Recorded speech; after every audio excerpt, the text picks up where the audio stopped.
How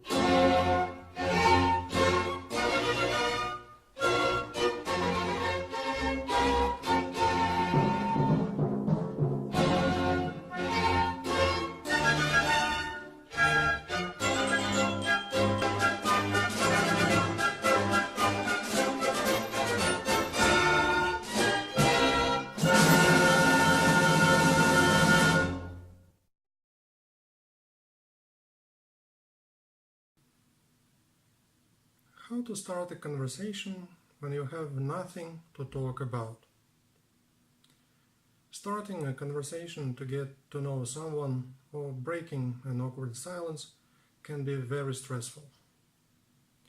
To start a conversation when you have nothing to talk about, use the following guidelines. The first part: finding things to talk about. Step 1.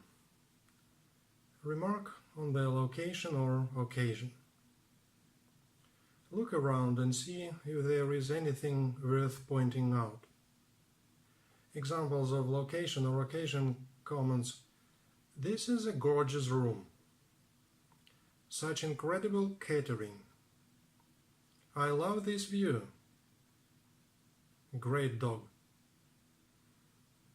Step 2. Ask an open-ended question.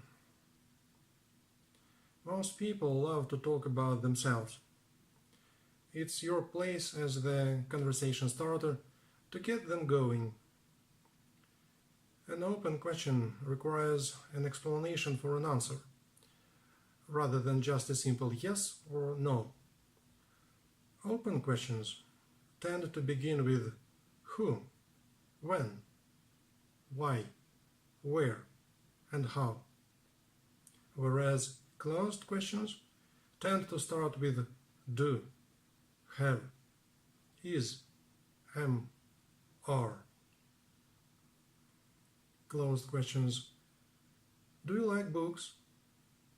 Have you ever been to this university? Is spring your favorite season? Am I intruding?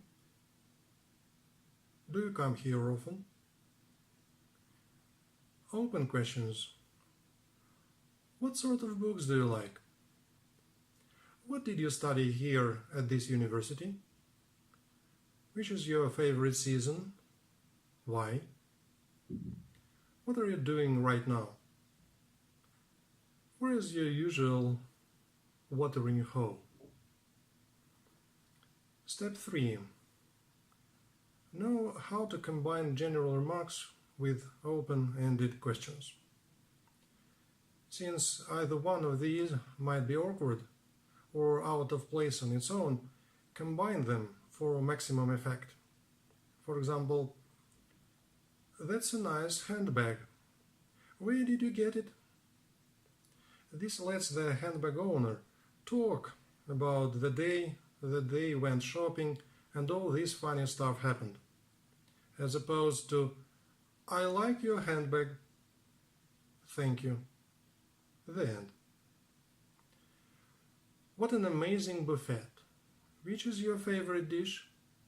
Asking an opinion is especially useful as it can be followed up with the classic open-ended question, "Why?" "Fantastic turnout. Which of the lectures is your favorite?" "I love your costume. What are your favorite sci-fi movies?" Step 4. Ask them about their pets. Animals are often common ground with people you have nothing else in common with. If you like animals in general, it's easy to relate to other animal lovers, whether they prefer dogs, horses, birds, cats, or wildlife.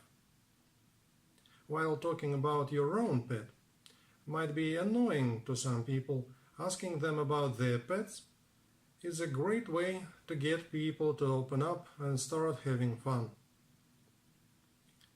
Step 5. Brush up on current events. Chances are they'll know about it too, and if they don't, then that's a good thing to talk about.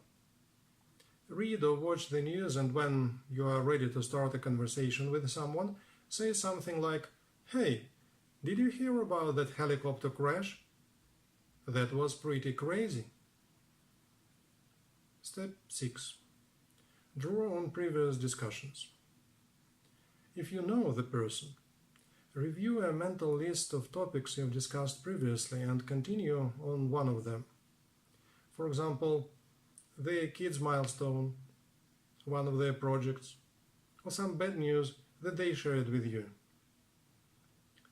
This not only gives you something to talk about, but it also shows that you pay attention when you talk to them and you care about their problems and experiences enough to think about and remember them. Step 7. Ask questions that are easy to answer. Some questions are a little harder to answer than others. Has someone ever asked you your weekend plans and you thought, "I don't want to think about my weekend plans. Do I really have to answer this?" Most people prefer easy questions like, "What are you up to today?" Or, "Is school killing you these days?" This should make conversations flow better and feel more comfortable. Step 8. Be sensitive to their feelings. Keep your questions non-invasive. Be sure you are not asking them questions about topics they'd rather not discuss. For example, some people might be very uncomfortable discussing issues that they feel touch on them personally, such as weight, lack of having a degree or qualifications, lack of having a steady date, etc. Try to be as thoughtful as possible, even though you don't really know them yet. The second part, remembering the basics. Step 1. Let go of your fears. When you suddenly feel that you are not able to engage in conversation with another person, it's likely that you are telling yourself a few negative things, such as worrying that you are boring, not good enough, too unimportant, intruding, wasting their time, etc. This can leave you feeling tongue-tied. Feeling self-conscious when carrying on conversation with others is not unusual, but it's also not productive. Relax. Chances are that whatever small talk you are making isn't going to stick out in anyone's mind a few months from now. Just say whatever comes into your head, so long as it's not offensive or really weird. Unless, of course, the person you are attempting to converse with is into weird stuff.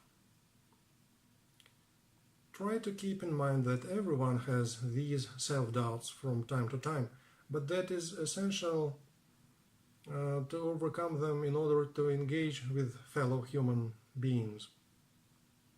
Reassure yourself that the other person is not judging you, even if they are. It's unlikely to have any real impact on your life, so just relax. Step 2.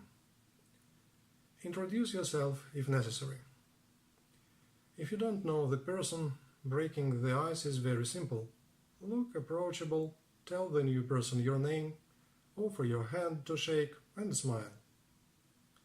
This is not only polite, but it's also a good way to start a conversation. Sometimes introductions might be saved until after a conversation is started, however. Step 3. Keep the conversation going with small talk. This keeps the conversation light and simple, which is especially useful for people who are still getting to know one another better. Use small talk to establish rapport and similarities rather than set each other up for an opinionated argument.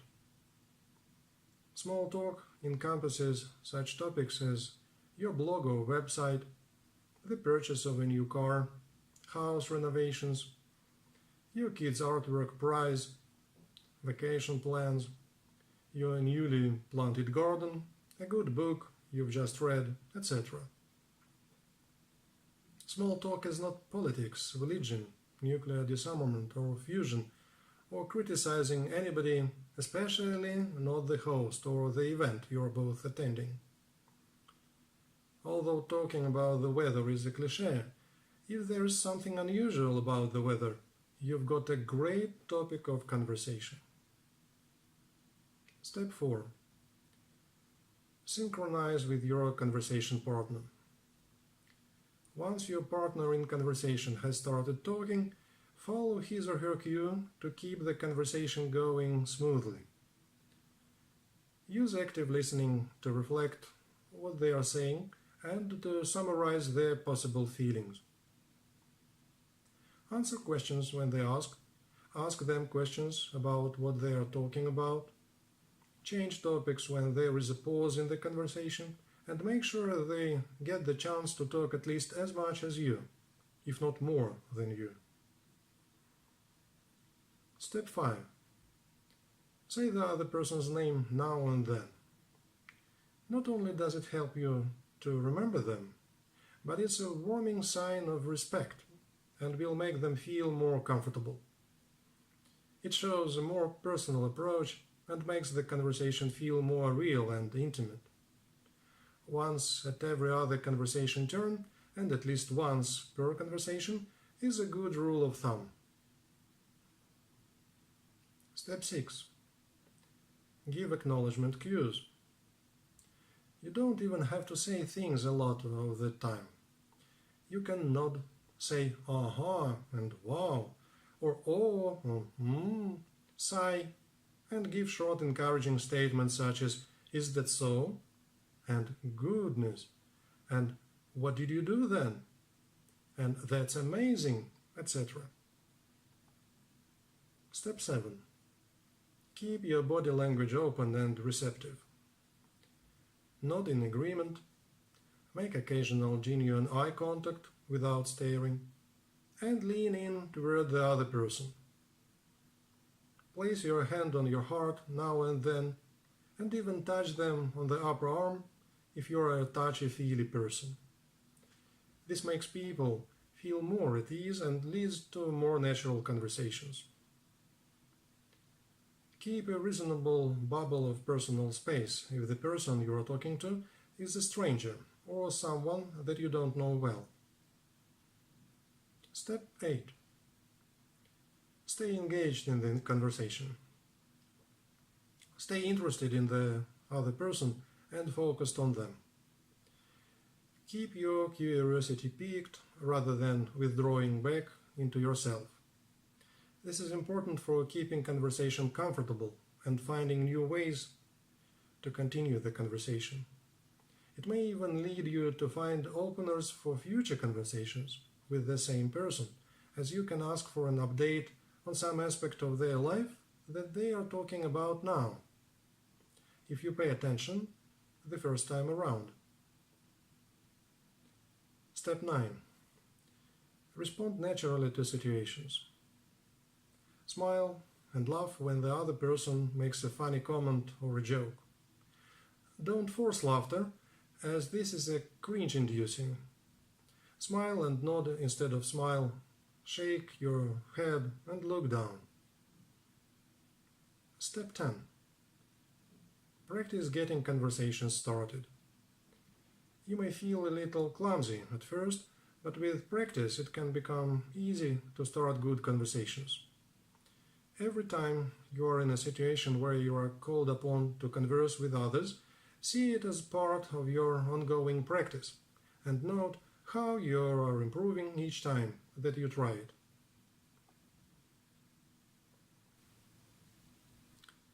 The third part, keeping things interesting. Step 1. Follow your partner's lead. If he or she appears interested, then continue.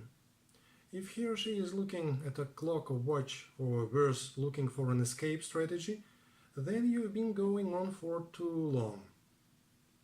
It's important to try to follow their cues in order to make conversation as pleasant as possible and to leave them feeling like they'd want to talk with you again.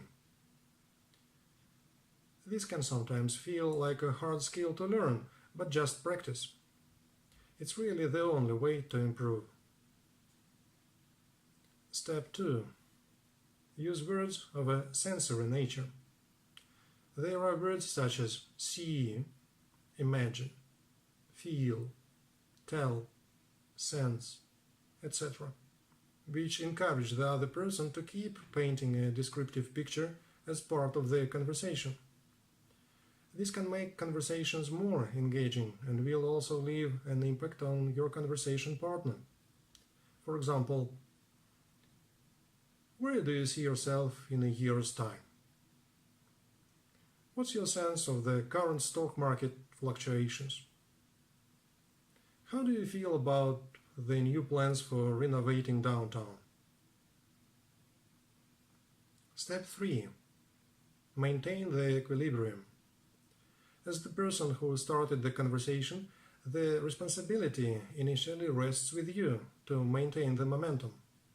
So what happens when the other person starts practicing active listening and open questions back on you? You have several options. Relish it as their cue to let you start talking about yourself. Just don't overdo it. Remember to keep engaging them back with open questions and active listening at the end of your own recounting. Deflect it if you'd rather not be the center of conversation attention. Say something like, well, I like Harry Potter books and I especially love the last one, but you don't want to hear about me all night.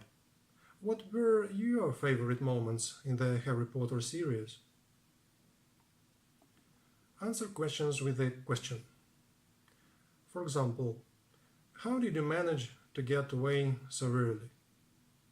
Could be responded to with, well, how did you? Often the other person will be so intent on filling you in on their side of the story, so they'll forget they asked you their question first. Step 4.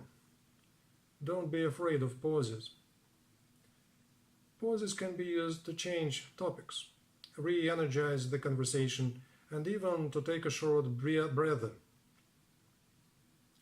Letting a pause hang is the only time you should worry about silence in a conversation. As long as you move naturally to the next subject or excuse yourself from the conversation, then it is fine and you shouldn't stress. Step 5. Try not to make your partner uncomfortable. Respond respectfully to someone who remains awkward or uncomfortable in your presence. If your conversation partner appears withdrawn and interested in sharing information with you, don't persist too much. Try a little more before making a decision to move on. Don't ask too many questions if your conversation partner continues to appear unresponsive. Step 6. Give yourself an out. A great entry into starting a conversation is to mentioning you can only talk briefly, as you are meeting up with other friends, or have a meeting to get to.